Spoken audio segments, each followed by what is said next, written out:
Welcome to The Scoop, NANP's monthly educational webinar series. I am your host, Andrea Granson, Education Program Specialist for the NANP. These webinars are recorded and everyone who registered will receive a link to the recording within the next 24 hours.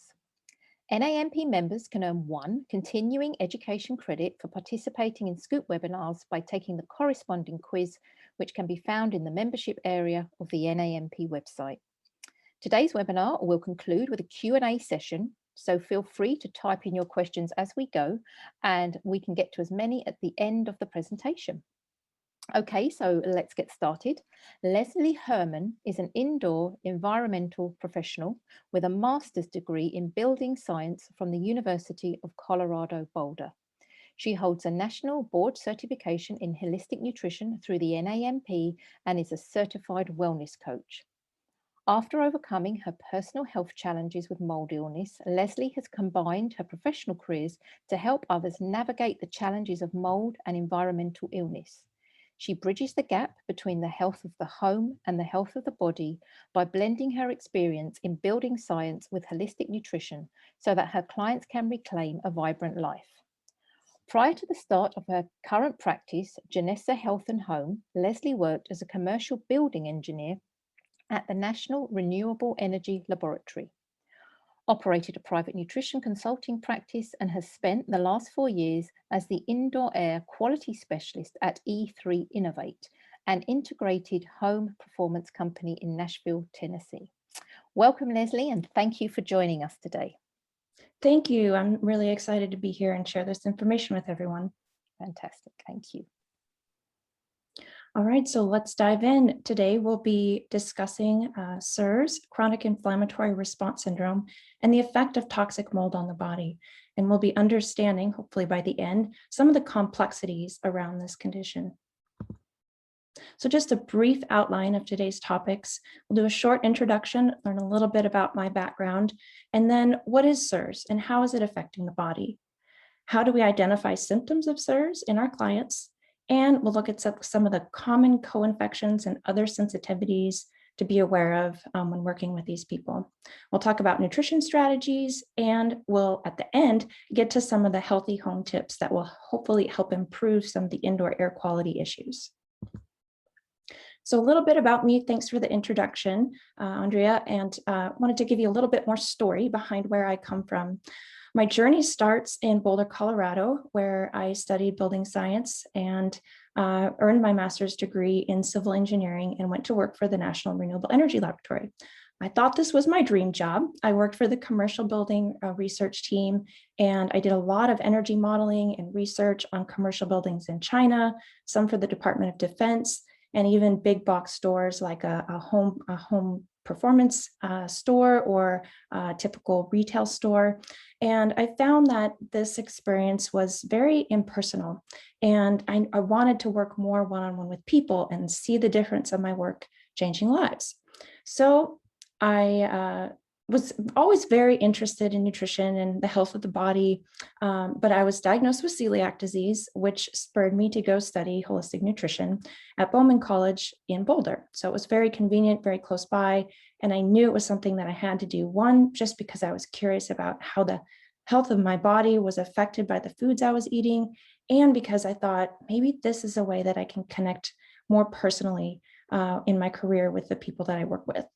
So lo and behold, I earned my board certification through the NANP and started my own private practice, which at the time was Awaken Taste Nutrition. And I started to develop somewhat of a practice in Boulder. And shortly after, my ex-fiance and I decided to actually move to Tennessee. And he was into music and wanted to really get into the field. So we packed up everything and we moved to Nashville. And within about 3 weeks of moving into the rental house there, I started to develop a lot of symptoms. First symptom that I noticed was chronic fatigue. The next one was anxiety and panic attacks. I've never experienced this in my life before. I'd wake up in the middle of the night with night sweats, just shaking in my boots that this was going to be the last night. And I'd fall asleep hoping and praying that I would wake up in the morning. So I was I was very stressed out about not knowing what was going on. I had headaches, I had some asthma type symptoms, and I was really dizzy. All of a sudden, the world would just kind of flip around, and I would have this sensation of my head feeling like it was swelling inside my skull. And I thought, do I have brain cancer? What is going on?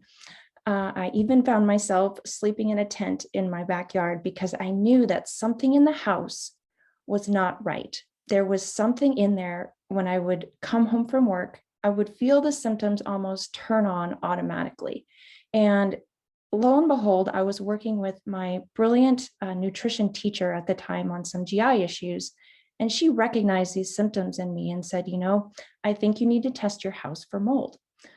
Turns out the mold test came back positive, and that started my journey in reviving my health and understanding how the health of the home can really impact the health of the body. So I only slept in a tent for about 3 weeks, and then it got too cold, but we eventually found a cleaner house. But these symptoms still lingered. I wasn't able to fully recover until I could get at the root of what was happening on the physiological level. So hopefully we can talk about that effect today and get to some of these answers. So let's start with understanding more about mold. What is it? It is a fungus. Mold is a fungus. It's with a multicellular filament structure, and these structures are called hyphae. And it's unlike yeast in that it's a multicellular filament rather than a single cell organism like a yeast is. It's found in all climates of the world. It's nature's composter, and it requires water, oxygen, and an organic food source to live and thrive. And mold reproduces by producing spores. So those spores will begin to sprout and grow if the conditions are right, meaning there's water around, there's an oxygen supply, and there's food. So it needs an organic material to grow on. There's a lot of misconceptions about what mold is. So I want to get to the root of those and hopefully clarify. Maybe you hear a lot about mold, whether it's good or bad, or it's all around us, so it doesn't matter. It can't be mold, it's an allergy. Let's clarify those things right now. Number one myth I hear is that only black mold is toxic. Well, the truth is that toxic molds come in a lot of different colors. And black mold is just the name given to a common mold found indoors called Stachybotrys jetarum. So you can see in this photo that this mold is an orangey brown color, and it's actually Aspergillus versicolor, a very common indoor mold, and it's a very toxic indoor mold as well. So yes, we know that black mold is bad if it's Stachybotrys jetarum, but there are other molds with lots of different colors that are just as harmful. Myth number two, mold is everywhere, so it can't be that bad. Well, there's some truth to that. Mold is found in every corner of the earth, in the desert, in the cold Arctic, but outdoor molds are much different than the molds that are found indoors.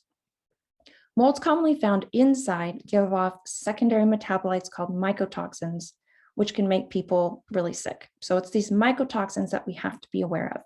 And what's interesting is that you can have some of these common, more or less toxic indoor molds, but they're not producing mycotoxins at the time. So molds will produce these mycotoxins when they feel threatened. It's their defense mechanisms.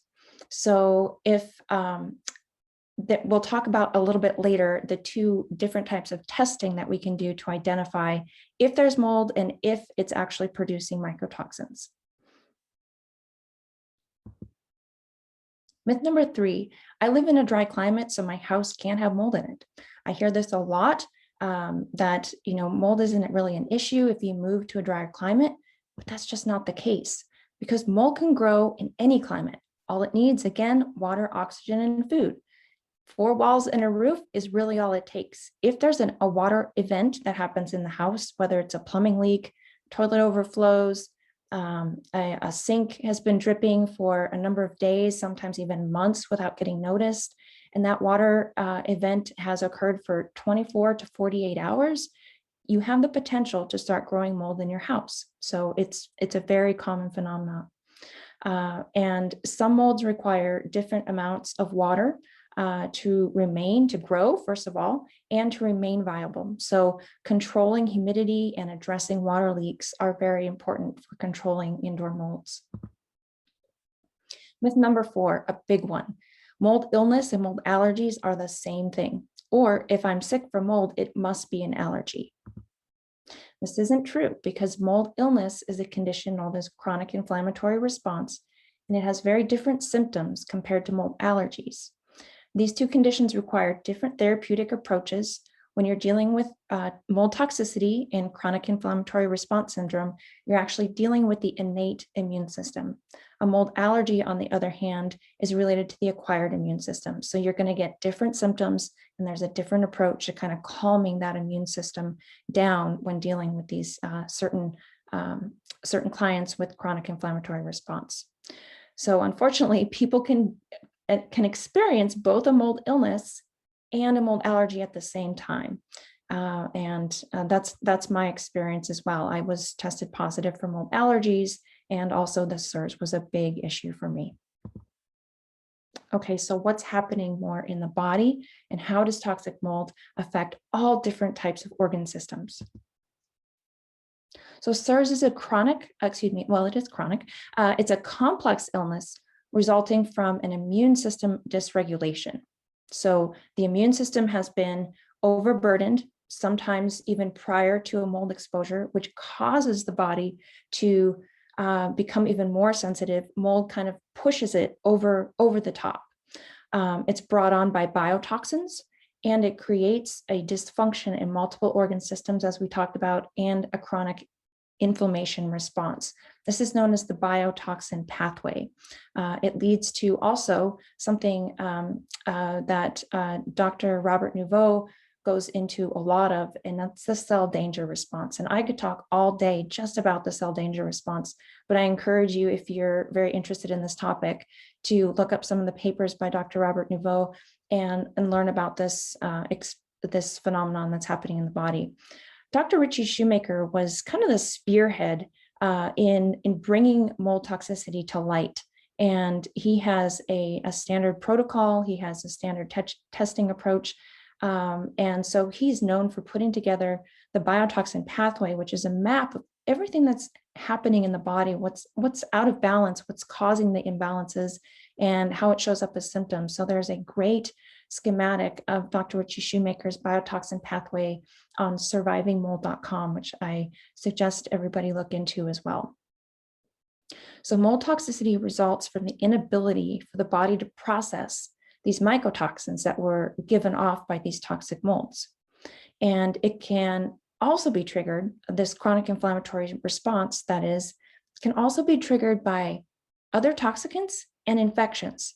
So even though the body is experiencing the same symptoms as a chronic mold person would be, we need to make sure it's actually mold and not something else. And that will be explained here in just a moment as we move through these slides. But just be aware that just because somebody has a quote unquote diagnosis or is expressing as a CIRS client or patient, we need to be aware that, okay, yes, we need to look at mold, but we also need to look at a variety of other triggers for that chronic inflammation in the body. So there's also a possible genetic component to this. And the gene that's involved is the HLA gene, and it's predicted that about 24 to 25% of the population has this gene mutation, but it's not always the case that if you are a CIRS client, you will test positive for the HLA gene, that gene will be triggered. So it's also a possibility that just the overburden of toxins and viral components and other infections are causing the body to kind of become overwhelmed and spill over the top, and mold is now an issue. So it is a possibility, but it's not always the case. So we just need to be really, really clear about the person's history, do a really detailed intake, and we must consider the total body burden. What is that client exposed to? What are the symptoms of the past? And really do a deep dive into their history. So as you can see, chronic inflammatory response really does affect almost every organ system in the body. And we'll see that as we talk about symptoms. So I've marked the keynote symptoms here with a star and asterisk that I consider to be red flags. If my client presents with these symptoms, I know to look for chronic inflammatory response. The symptoms I've marked with a D are related to dysautonomia, and that's just dysregulation of the autonomic nervous system. So a lot of neurological symptoms, a lot of cognitive brain function, chronic fatigue, dizziness, depression and anxiety that have come on almost out of nowhere for no reason. Blood sugar dysregulation, irregular heartbeats, that's all part of the dysautonomia that's happening, GI issues, sensitivities to just about everything. And everything could be chemical sensitivities, it could be new food sensitivities, it could be light and sound, and even electromagnetic hypersensitivity is included in this category here. So as you can see, there's a lot of different symptoms, even some kind of strange symptoms. Ringing in the ear, which you would think of as maybe being inflammation or head pain, headaches, maybe tightness in the neck, but it could also be part of that keynote symptom and part of the inflammation that's happening in the body. Electric shock is another interesting one as well, one that I didn't list here, common nosebleeds. Because of the thinning of the blood vessels in the nose being very dry, that's also another symptom. Other symptoms to pay attention to: headaches, of course, rashes, hoarseness, bloodshot eyes, sinus and throat irritation, cough, wheezing, asthma. Asthma, I would think of as sometimes also an allergy response, but not always. So what might these chronic inflammatory response clients look like? Well, they might be presenting as depression, anxiety, low thyroid function, adrenal gland dysfunction, even gut microbial disturbances.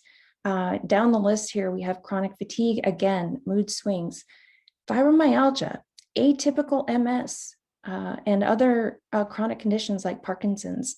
So it can present as a lot of different things, possibly because it's gone undiagnosed for so long. And a client might get stuck with a label given to them many years ago, and they think that's what they're working on, but they haven't really addressed their environment. They haven't even questioned it. And what's kind of interesting is that chronic inflammatory response can be taken with us even after we've moved out of a moldy environment. So we really have to look at the past. If these people aren't able to process and detox the mold toxins in the body, those effects will carry with them until the body can release them and detoxify them. So moving on, we'll get into that as we move through some of the nutrition components that can be very helpful. So how do we determine if mold is a contributing factor? Well, there's some easy things that we can do. The first one is a visual contrast sensitivity test. And this is an online eye exam, essentially, that can be done in the comfort of your home. It's available through survivingmold.com. And what this is going to do is just simply test your visual contrast. And you need to do it in a well-lit room, but you can use a standard laptop or desktop and go through this quiz. It'll ask you a few questions about symptoms and history, and it will give you a yes, suggested, you need to look at this as a potential underlying root cause. I wouldn't classify it as a diagnostic tool by any means, especially since we as holistic nutritionists don't diagnose, but it's just a starting point. It's saying, maybe we should look at this a little bit more. The next step that we could do, working with a medical professional, would be a urine mycotoxin test.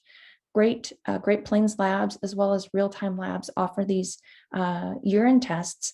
And the tricky thing about urine test is we could get an absolute clear urine sample, no mycotoxins showing up whatsoever, but the person is expressing as a CIRS client. What does this mean? Well, the client may be so overburdened that the body is not able to detox these these toxins.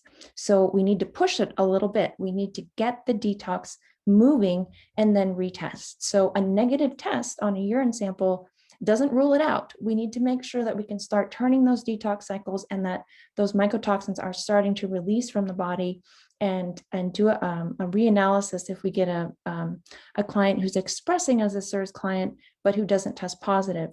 These people tend to be very, very sensitive. So it's very important that we go very slow, low and slow doses of any type of supplement, any type of regimen, any protocol that will help them detox, because we can very easily push them in to a Herxheimer reaction, and pretty soon their body is overburdened again and they're not feeling well at all. So we need to be very careful not to do that. We need to be very gentle. Richie Shoemaker has put together a set of biochemical markers that would indicate a chronic inflammatory response. The tricky part about this, again, interpretation is key. These specific biomarkers do not specifically indicate it is mold that's causing the inflammation. Again, it could be another a virus, a viral infection. It could be a Lyme disease. It could be other co-infections associated with Lyme, but it does indicate that there is a chronic inflammatory response happening. A lot of times, again, Lyme and other co-infections are bundled with mold. So we want to be paying close attention to Lyme indication as well as mold and other possible heavy metals and other body burdens such as yeast infections, gut bacterial overgrowth, etc. So again, interpretation is key. Here's again the HLA gene testing. Again, you don't want to rely on this as a sole indicator of mold, but it's definitely something to keep track of so that us as practitioners and the medical community has a better understanding of the impact of this gene over time, because it's relatively new. We're still learning how this is all playing a part. And MARCONs are essentially an antibiotic resistant co-infection in the sinus cavities that is sometimes associated with a mold exposure.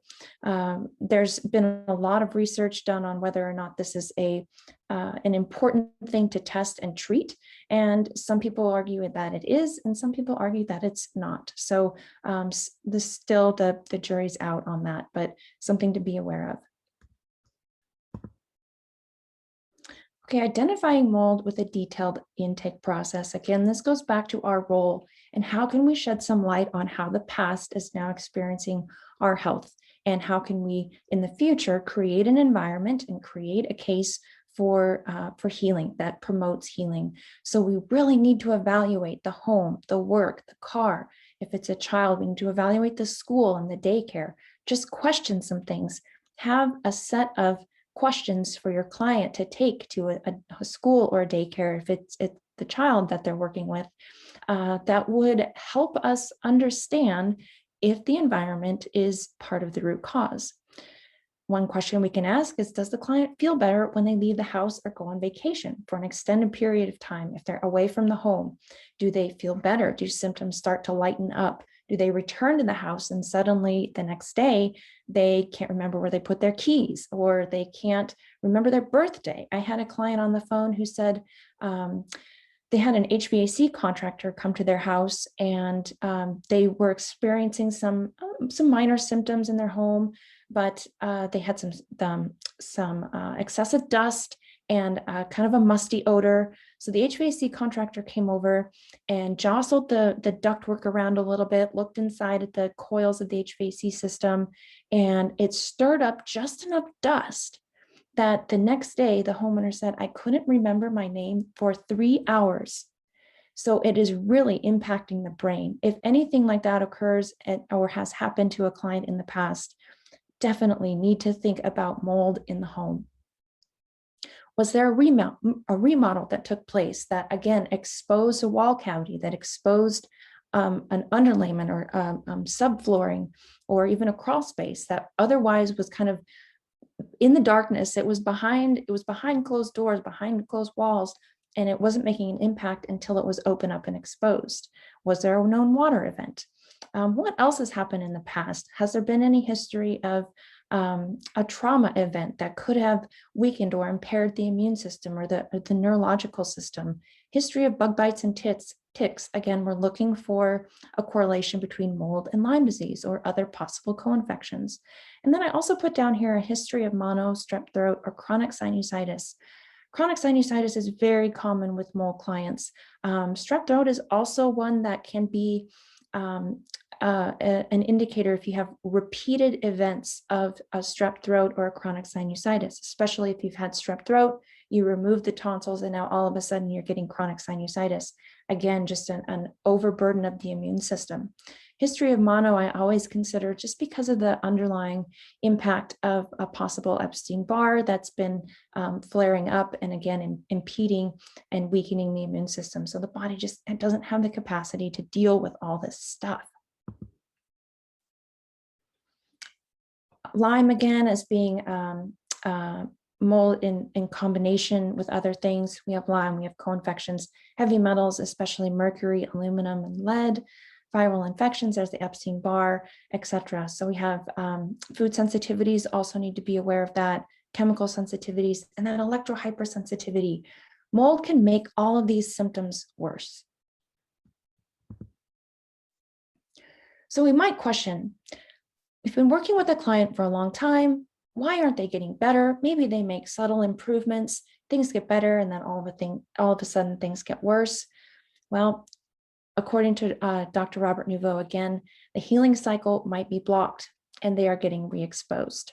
So one of two things, we have a healing cycle that's impaired, or we have a continuous re-exposure. We're continually going back to that same office or that same hotel if we're traveling for work, or we're going to grandma's house every other weekend and spending the night, and we're getting exposed to something that we just keep having these relapses of symptoms. So we have to look at pollution, we have to look at genes, we have to look at the heavy metals. Poor nutrition, of course, is going to deplete the body of all of the nutrients and the support that we need to fight these things off and cleanse our bodies out, as well as infections. So it's estimated, again, that 24% of the population are susceptible to mold, and with nearly 50% of our buildings having some outstanding water leak, either a present water leak or a leak in the past, the potential to experience some degree of mold toxicity is statistically high. So I think we are at the tip of the iceberg with this because, as some people mentioned, more and more people are coming to them with either chronic conditions that aren't resolving, or they already know that mold is an issue for them. And so being aware of this could actually save clients a lot of time if you can catch this. And as my nutritionist did for me, she caught it. And heck, who knows what would have happened with me if I would have pursued, I have brain cancer, and done a lot of testing, expensive testing and examinations. And really, I caught it early because somebody was well aware of the symptoms and knew how to point me in the right direction. And that's what I'm doing now with Janisa Health, is pointing people in the right direction, hopefully catching it early, working with people who have tricky underlying chronic conditions that they haven't been able to resolve. So pointing them in the direction of, how do I do a simple test that would indicate, do I need to go down this path? Do I need to test my home? How do I do it? So according to Dr. Neil Nathan, if you're unfamiliar with his work, definitely look into him. He has a great book called Toxic.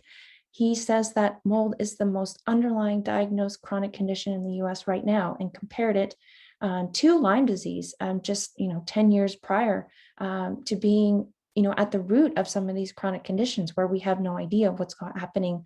Looking at the indoor environment is key. Great, so moving along, let's look at some nutrition strategies. So when we're working with these clients, a few things come to mind, and there are some recommendations here from a few doctors. Starting with Dr. Neil Nathan, who recommends a keto type diet because it's a high protein, low carbohydrate, meaning low grain, low starchy vegetables, which can actually help restore the gut in a sense of taming down what might also be present, a chronic candida infection, other bacterial imbalances, which can kind of be triggered by a high carbohydrate diet. So a keto diet while detoxing, he recommends as being important also for lowering inflammation. Dr. Richie Shoemaker recommends a low amylose diet for reducing insulin and also reducing inflammation. So these clients, again, chronic inflammatory response, they're inflamed in all parts of their body. So whatever we can do to reduce the inflammation just simply with the diet and adding in a lot of anti-inflammatory foods is going to be critical. Also adding in a lot of antioxidants, and we'll see that in a coming slide, I believe. Low histamine diet can also be important because of that mast cell reaction response that's happening in the body. So mast cells producing a lot of histamine, helping the body kind of reduce its histamine load may be beneficial for some. So looking at smoked meats, canned foods, even leftover foods have higher histamine levels than fresh foods. So adding in as much fresh food as we can, coffee, black tea, aged cheeses, anything that's aged or contains mold. Another thing to consider is the client eating a lot of grains, corn, wheat, that can be contaminated with molds. And mold can enter our body in lots of different ways. It can be absorbed through our skin. It can be inhaled and enter into our lungs. And we can also ingest it with the foods that we eat. So corn, grains, rice, and some even vegetable crops, potatoes, can oftentimes contain molds. And it's just the way they're stored, processed, and transported in the US. We should be aware of that. And so identifying some of those higher mold containing foods, also things like wine and beer, nuts is another one, chocolate, dried fruits, those can also contain molds and yeasts that can kind of disrupt the GI system and not help the situation at all. So definitely some things to be aware of there. Eliminating refined grains, refined sugars, and of course, refined oils is very important for reducing that inflammatory load. And whenever we can increase the intake of anti-inflammatory foods, we need to focus on that. So again, the gingers and the turmerics and the salmon and the essential omega-3 fatty acids, berries for anti-inflammatory, but also for antioxidants. And other high antioxidant foods, EGCG from green teas. We have the ACEs, the vitamin A, C, E, zinc, and selenium. Very important for antioxidant, combating that oxidative stress that's happening throughout the body. Quercetin is another great one, and limonene from the lemon peel. Great ways to add to our food and our tea that brings also some life. Lemon is very cleansing. It's very uplifting. It can be very helpful for just a nice morning wake up. A lot of these patients are experiencing chronic fatigue. So whatever we can do to boost, helping people to wake up and kind of bring some energy. I always think of lemon as being really important for that. And then juicing and supporting a healthy pH level. I don't know how often people out there actually test our patients' pH levels, but what I'm finding is that people are overly acidic. And when I think of acidity, I think of the blood being acidic and not being able to, well, we have to keep it in a very tight range, but just an overall body acidity, not being able to flush out toxins as easily as we can, kind of being burdened with all types of toxins, from glyphosate to heavy metals to other pesticides in our food to refined oils and all that comes with it. Just being able to cleanse the blood brings life, brings energy, helps the mitochondria, helps oxygenate the body, and will hopefully bring more energy and vitality to the body. So I actually do like juicing with celery a lot. Supports the liver, cleanses the liver, brings a lot of electrolytes to the body to support energy. Oftentimes these people are chronically dehydrated because they are their hormone imbalance is such that they can't hold on to to their liquids. They're overly excreting their fluids, and so they become chronically dehydrated, which doesn't help the fact that they often have low blood pressure and that they don't have any energy. So we really need to supplement that with some great electrolytes. I like juicing for that reason. Also juicing with beets and apples, beets for the blood, apples for the quercetin. Cleansing and supporting the liver and the blood is so important. So again, we're detoxing here. We're working with the phase 1 and the phase 2 detox cycles. So any nutrients that can be supportive to the liver and the processing of all the body's burdens, of course, B vitamins and folate. We have glutathione, which I'll talk about more in just a moment. Again, antioxidants and the vitamins and minerals, molybdenum, the microminerals that we often don't think about, but can also be supplemented. So being really aware and conscious of doing that detailed nutritional intake, which we're all very familiar with. Common deficiencies that I see a lot in clients with chronic inflammatory response is a low vitamin D level. Their immune system has been on the fritz. They're working really hard to fight off a lot of things. So supporting the immune system with vitamin D, also supporting the immune system and overall nervous system with magnesium. Zinc, very great for the immune system, and also an antioxidant. So really important. Are there other trace minerals that are important? Very likely. So being very, again, conscious of that evaluation in the diet intake. And again, omega-3s, being low in omega-3 is going to really impact brain and cognitive abilities. So getting those omega-3s up, supporting the immune system can really benefit the overall functioning of all organ systems in the body. Other supportive supplements, phosphatidylserine is really important for mitochondrial function and the structure of the mitochondria.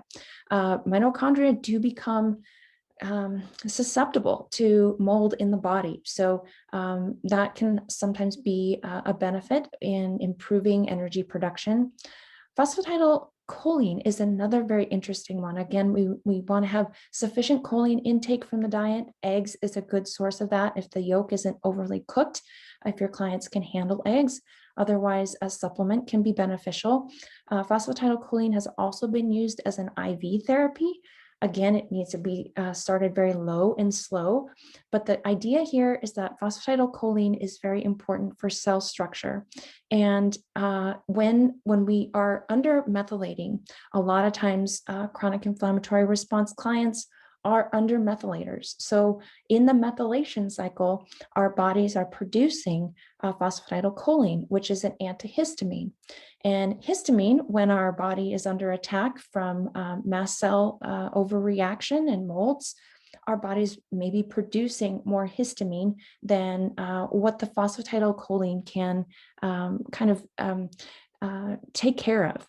And it's a catch-22 because the histamine is actually breaking down and degrading the phosphatidylcholine. So we need to be really aware of the intake of our diet, our B vitamins, as well as our choline, to turn that methylation cycle and to address some of the histamine burden that clients may be experiencing. Liposomal glutathione, I like the product from Quicksilver.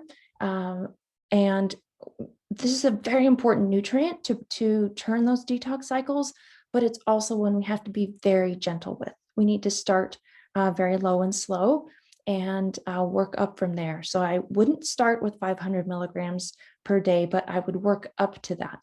So some clients who are very, very sensitive need to start at a very, very low dose. I would, maybe start with 100 milligrams, divided in 2 days. If there's no reaction, great, move it up from there.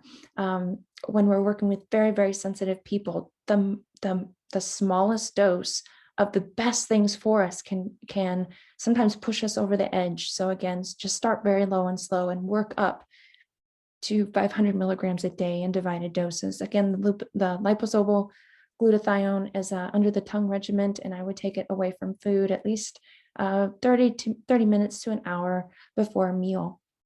A Clear Bite from Apex Energetics is a great product that I've found to be very helpful for cleansing out hormones and helping people find some relief, especially around PMS or menstrual cycles, which when, of course, our liver is overly taxed, processing out some of those unused or used up hormones can lead to a lot of other symptoms that we just don't need, and they can be quite painful.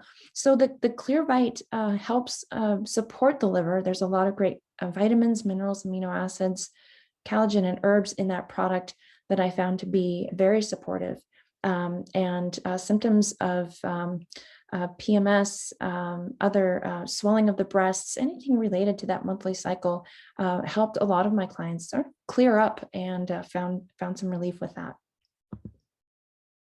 So binders are another great additive to the supplement regime when we're working with clients with toxic mold. However, we need to be very careful with binders and start again very, very low and slow. I mean, micro doses in some cases.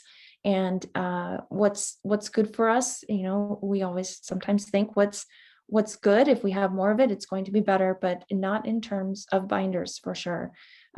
If we overdose on a binder, we can send somebody into a Herxheimer reaction very quickly and overburden the body.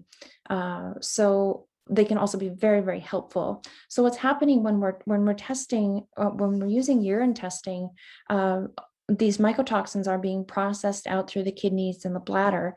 But Dr. Klinghardt, if you're familiar with his work, he suggests that we need to take the burden off the kidneys and actually process these toxins through the colon and out through the stool. So using more of the liver rather than the kidneys, because the area in which the liver has to process toxins is much greater than that of the kidneys. So being more gentle on the kidneys. Binders can help do that. However, before we can start using a binder effectively, we really need to get the bile moving. We need to get the bowel moving. So never issue a binder on someone who is stuck in their bowel movements. So getting the bile to clean out and the bowel to clean out, a very important pre-step. And a great supplement for the bile movement is artichoke. There's a great thorn product out there, SAT is the product name, and artichoke can be helpful in moving the bile. So in a binder, we're taking it orally. We're taking it typically either before a meal, about an hour before a meal, or at night, sometimes both, depending on how our clients are reacting. So there are a number of different binders that are great for helping to flush out lots of different types of toxins, from heavy metals to VOCs, dioxins, not just mycotoxins and molds, even glyphosate, etc. So this list here is by no means a complete and extensive list, but it at least gets you started on pairing the binder with the type of mycotoxin that's showing up in the urine test. So this work was done by Dr. Neil Nathan out of his book Toxic. Again, I have the reference listed there at the bottom. And he has seen with his clients that certain binders are more effective with certain mycotoxins. So you can pair them as accordingly.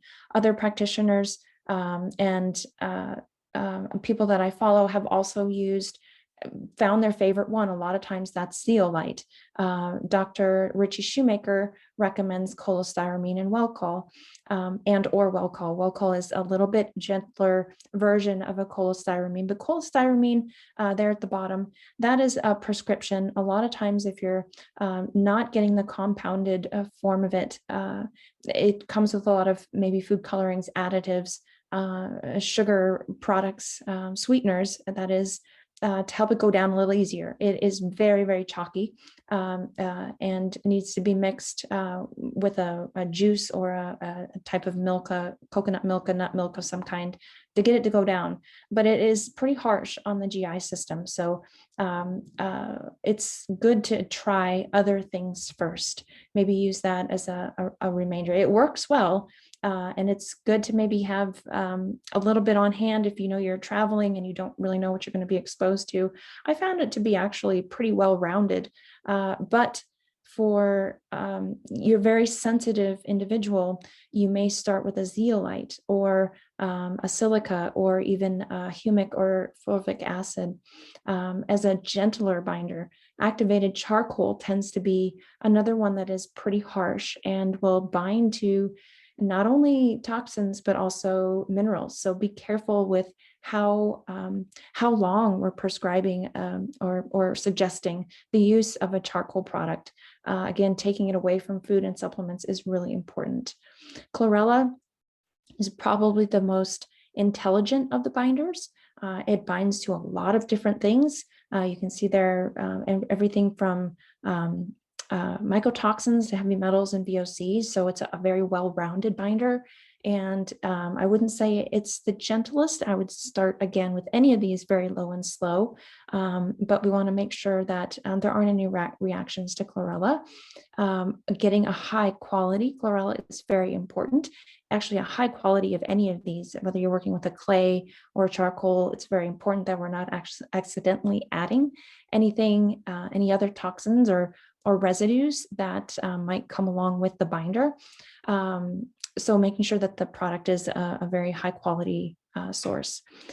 Another thing to consider with the binders is that we think of binders as being something very tightly bound, very, very sticky, or very like a Velcro it's going to bind up to it in the GI tract and absolutely flush it out and get it out of there. But actually, you want to consider binders as being more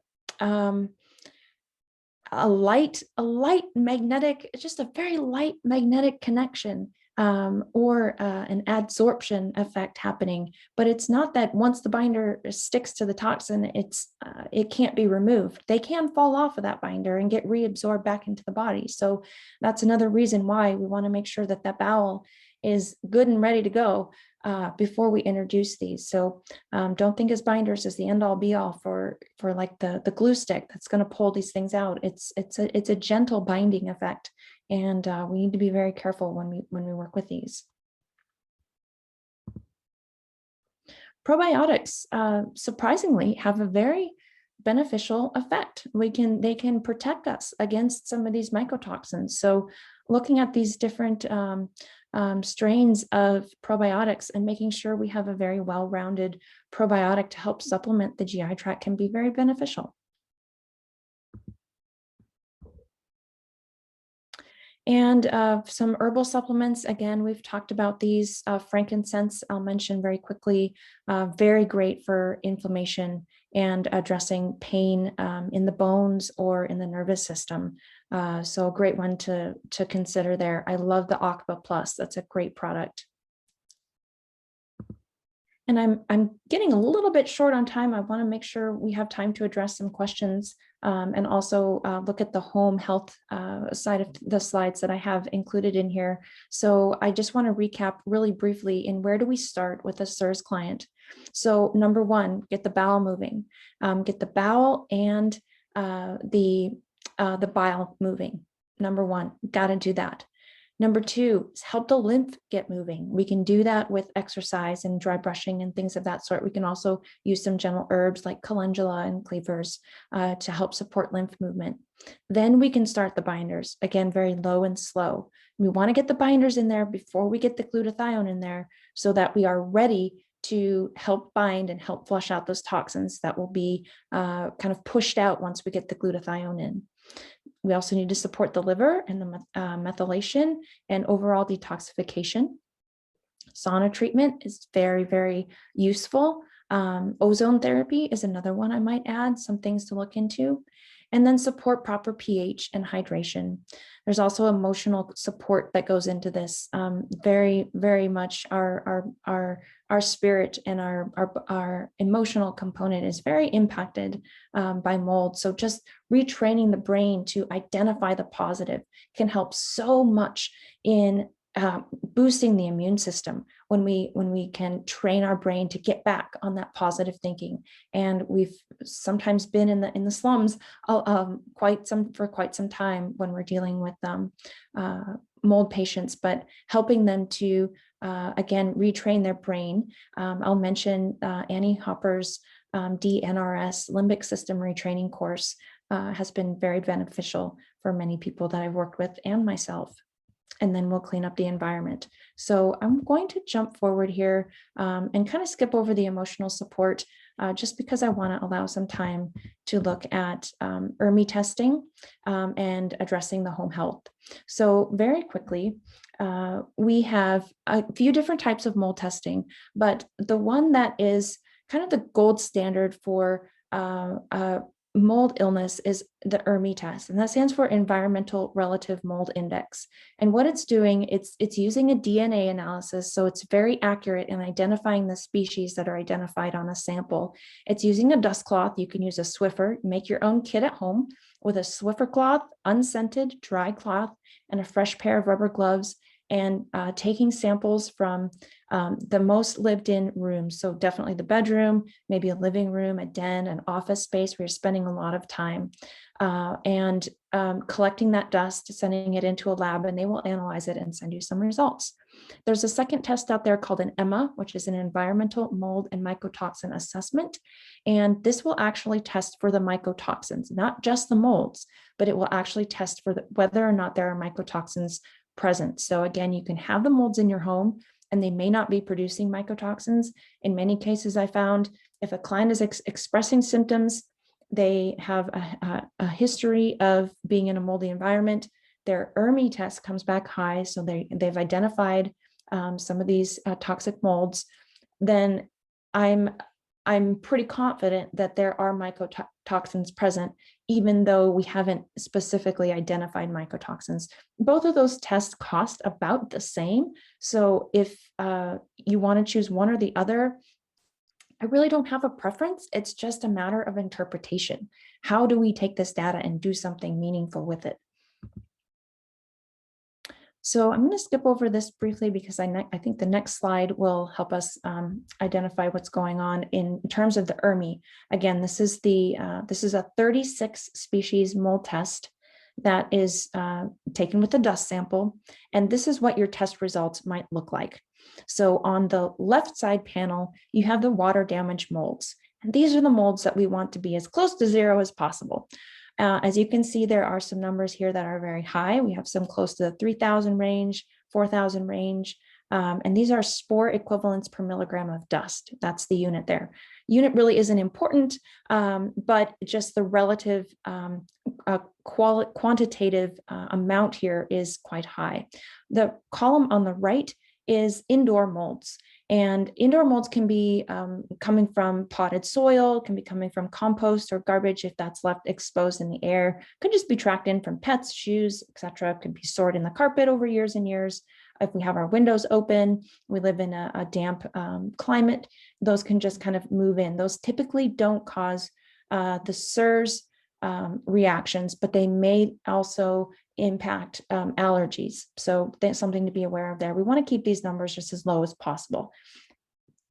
When we look at the total ERMI score there at the bottom, the ERMI result, it shows up as a 21.5. That's high.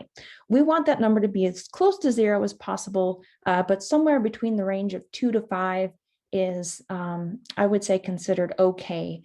So a 21.5 is pretty high. I've seen them as high as in the 30s, in the 36, I think as high as 36, so quite high. What you can do with all of this information is separate out 5 specific molds and render this down even more specifically. There's a chart on survivingmold.com, which you can take your ERMI score or your ERMI results, plug in these 5 top indoor toxic molds and give you what's called a Hertzme score. And a Hertzme score of 0 to 11 is statistically safe. Now, everyone is on a spectrum, so we don't really know if an 11 is going to be safe for someone, but it at least gives us a starting point as to, are we statistically unsafe? Are we at a 15 or higher? This score indicates we're at a 28. So indeed, we need to take some measures here to identify what's going on in the house. And just really quickly, I'll end here with this slide. So I have about 5 more minutes for questions.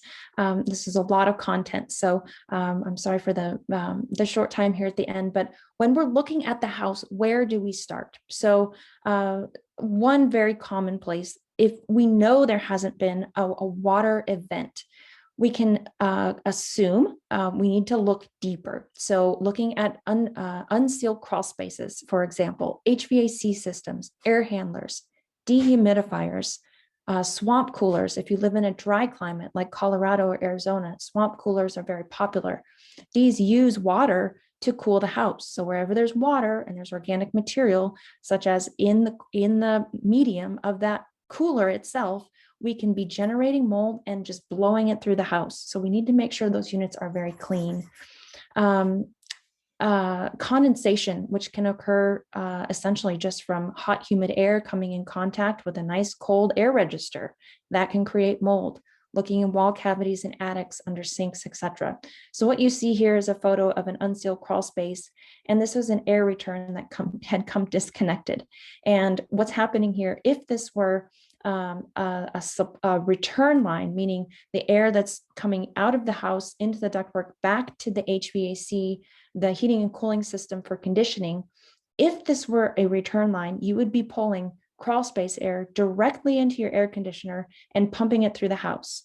So not a good thing if we're sensitive to mold, because you can see there on the black laminate that there's a lot of mildew, powdery mildew, microbial type substance that we need to be aware of. So again, we need to find a professional who can help us get to the root of these pretty tricky, uncovered, sometimes hidden home health issues. Just a few more photos. This is inside an air conditioning system full of mold. And some of the reasons for that is because we have air leaks around the unit itself. So this is the type of detail that needs to be addressed when we're looking at the house. And I do have some more content here, just making sure that we're also paying attention to volatile organic compounds. We're looking at exposure to carbon monoxide gases, and even electromagnetic fields in the home can always aggravate molds in the body and mold in the house. Inspector lists, this will be here in the slides for you to reference later.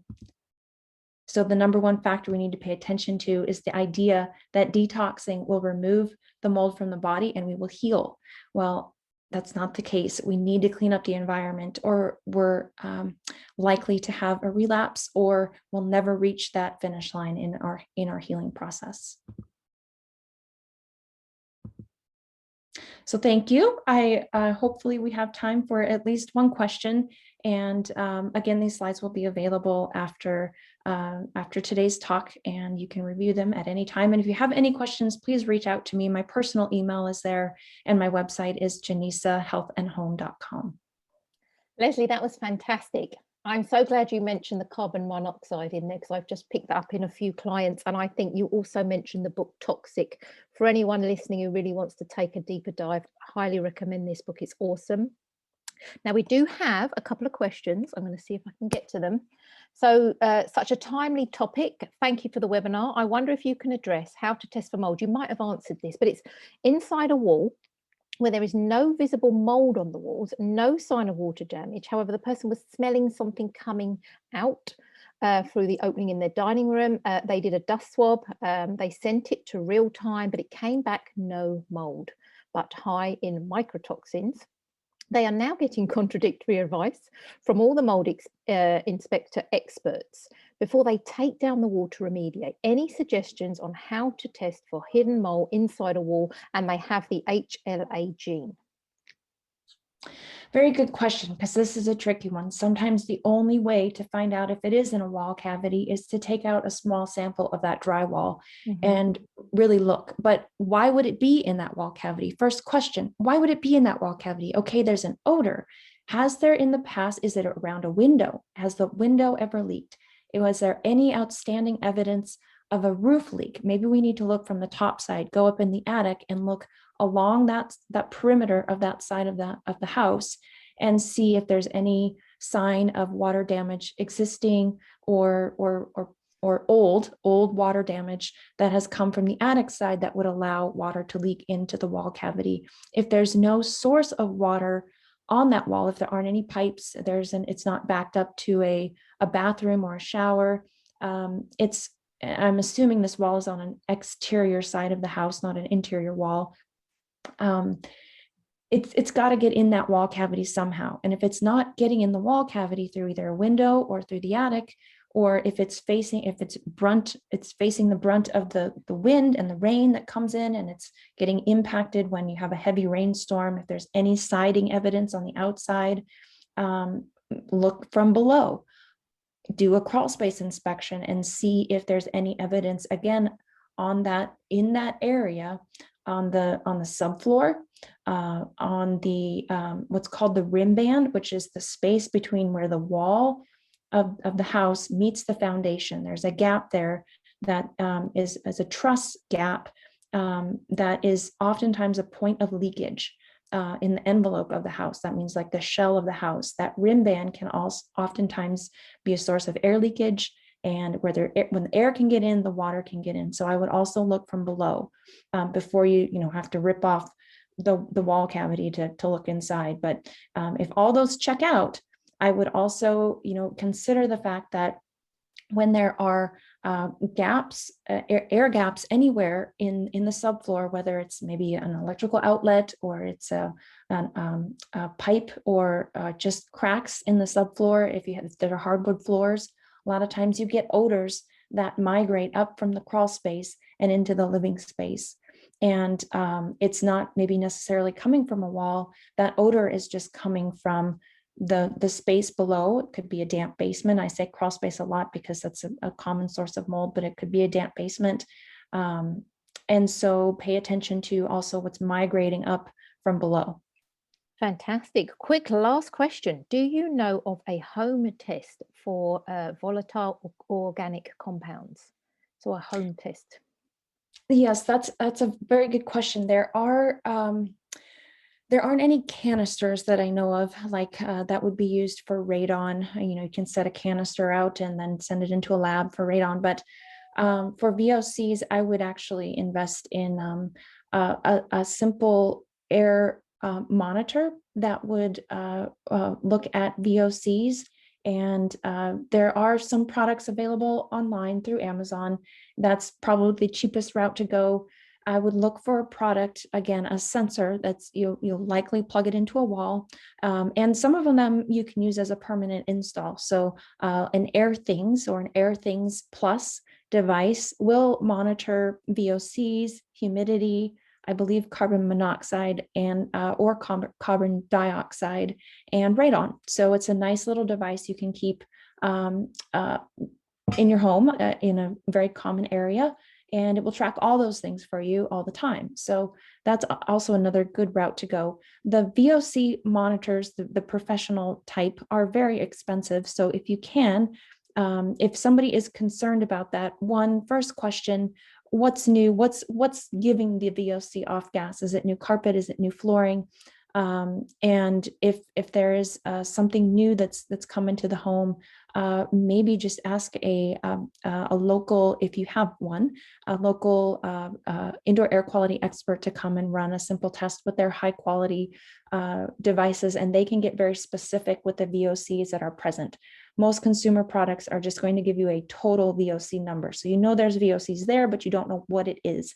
If you can identify specifically what it is, you might be able to track it back to where it came from. Maybe. It's kind of hard to tell because we have a lot of them in our house. But I don't know of any other like a canister test, but it's not to say they're not out there. That actually sparks my curiosity now. That's fantastic. Right. Well, this brings us to the end of the presentation. Thank you so much, Lesley. This really was fantastic and very informative. So next month's presentation will be Dr. Jess Armin with mood disorders and neurotransmitter balance. So please mark your calendars for Thursday, June the 10th. Until then, have a great rest of your day. Thank you, everybody. Bye for now.